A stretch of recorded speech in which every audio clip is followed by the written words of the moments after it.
Bem-vindos ao nosso canal Conversando sobre Ciência. É possível provar pela experiência que uma teoria científica é verdadeira? É possível verificar e provar, por exemplo, que todos os seres vivos compõem-se de células e derivados celulares? Isto é o que diz a teoria celular. Pois bem, a constatação de que a ampla variedade de organismos observados até hoje constitui-se de células e seus produtos, embora fortaleça a teoria celular, não é prova de sua veracidade, porque não se terá nem se poderá ter examinado todos os seres vivos, passados, presentes e futuros. Além disso, os casos observados ontem e hoje não são garantia de novas observações no futuro e, portanto, não autorizam a extrapolação para todos os casos, todos os seres vivos. Enquanto proposições universais, as teorias científicas não comportam exceções. Se no futuro um único organismo vivo desprovido de célula for descoberto, a teoria celular terá sido rejeitada, devendo ser substituída por uma teoria mais satisfatória. O enunciado geral da teoria teria sido, neste caso, contestado por um fato singular. Caberia à nova teoria ser mais abrangente, no sentido de incluir esse fato particular e novos casos que poderiam ser descobertos no futuro. A nova teoria também deveria incluir todas as observações explicadas pela teoria antecessora e ser ainda testável e passível de refutação e de substituição por uma teoria ainda melhor. É inconsistente a noção positivista tão popular de que só é científico o enunciado que pode ser verificado e provado objetivamente pela experiência. Mas, ao contrário, científico é somente o enunciado com potencial de incompatibilidade com a experiência. Incompletas e suscetíveis ao erro, as teorias científicas não podem ser comprovadas, não podem ser demonstradas como verdadeiras, mas podem ser testadas pelos procedimentos experimentais e corroboradas, fortalecidas ou refutadas, se não resistirem aos testes com êxito. Não há nas ciências naturais proposições imunes aos testes empíricos e à avaliação crítica em busca do erro, enunciados que não admitam contestação.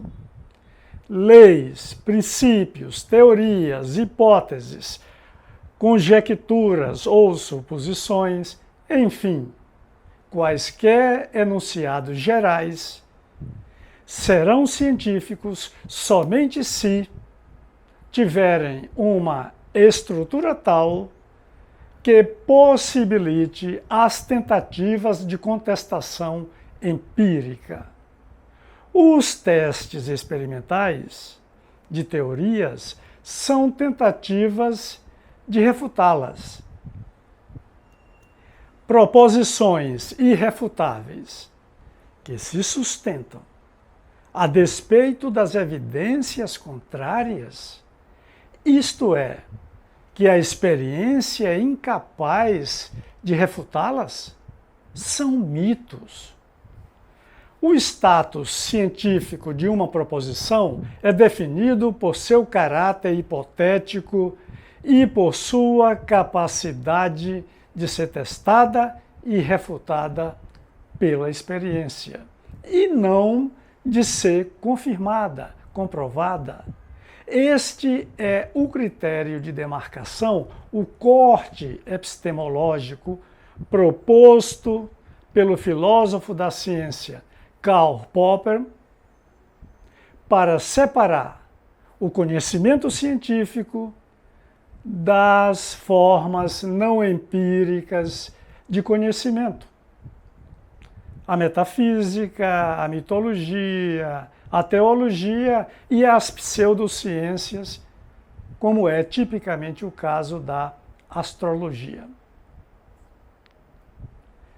Em suma, o critério de distinção entre o que é ciência e o que não é ciência.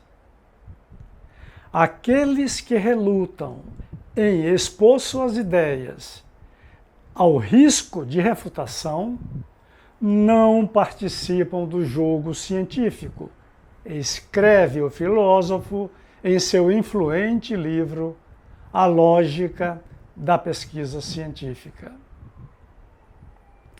As teorias científicas, portanto, devem permitir que delas sejam deduzidas proposições observacionais e experimentais capazes de testá-las e refutá-las.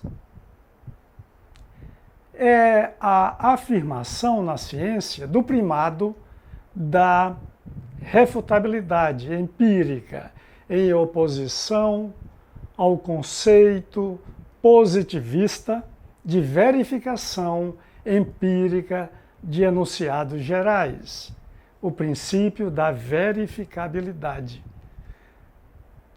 O critério de demarcação ou diferenciação entre a ciência e a metafísica, proclamado pelo positivismo lógico, neopositivismo.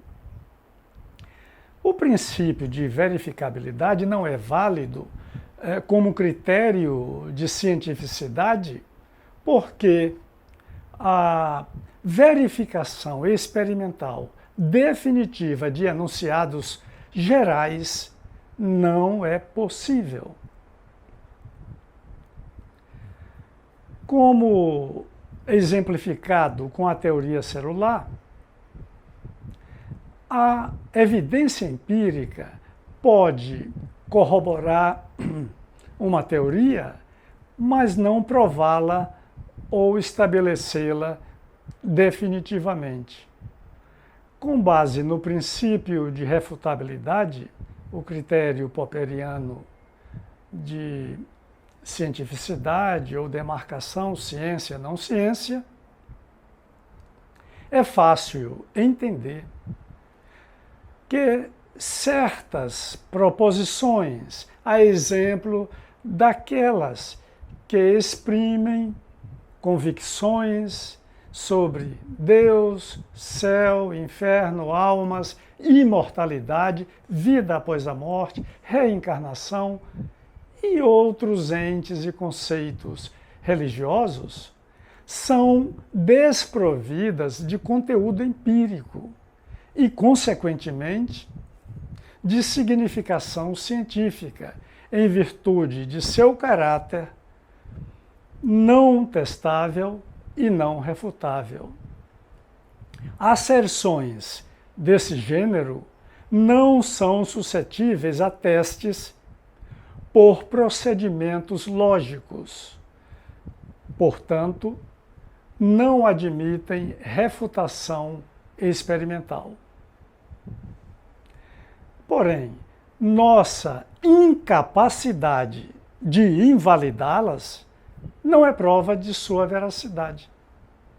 Afinal, não há evidência física da existência de Deus, almas, anjos, demônios e nem de seres reencarnados. Sendo essas questões de pura fé e não de razão, não são objeto de estudo da ciência. É importante enfatizar que as pessoas religiosas não precisam de uma certificação científica para validar sua fé. Obviamente. O papel da observação e da experimentação está ligado fundamentalmente ao teste, à crítica de hipóteses ou teorias. Uma teoria científica pode ser refutada, mas não comprovada por um experimento ou observação. O que a experiência pode provar é que uma teoria é falsa e não que ela é verdadeira. Agora, façamos 2 comentários esclarecedores. Na filosofia da ciência, epistemologia, a teoria do conhecimento científico, de Popper, os termos falseabilidade e refutabilidade são sinônimos, porém, preferimos este último, que nos parece mais preciso e que pode ser prontamente compreendido, mesmo por iniciantes. Assim, parece mais inteligível dizer que as teorias científicas são empiricamente refutáveis, passíveis de refutação, do que falseáveis. Popper entende que as teorias científicas são hipóteses ou conjecturas sempre. Daí sua rejeição à noção de que as hipóteses seriam teorias não comprovadas ou que as teorias seriam hipóteses comprovadas. O segundo comentário diz respeito a uma nota instrutiva em que os tradutores de A Lógica da Pesquisa Científica chamam a atenção para o título, a inadequação do título inglês dado à obra, que substitui pesquisa ou investigação por descoberta. The Logic of Scientific Discovery. O livro, originalmente escrito em alemão e foi publicado em 1934. Karl Popper era austríaco e tinha apenas 32 anos na ocasião. As descobertas científicas são tão frequentemente permeadas pela intuição e pelo acaso que seria inoportuno, para dizer o mínimo, admitir uma lógica da descoberta científica, ou seja, de regras ou procedimentos racionais que conduzam à descoberta de novos fenômenos ou à formulação de novas teorias. Em vez disso, o que se admite é uma lógica da crítica, da avaliação crítica de teorias propostas que não têm relação com a maneira como essas teorias foram concebidas. É importante enfatizar que a racionalidade científica é definida não pelo modo como as teorias são criadas, mas pelos métodos por meio dos quais elas são testadas.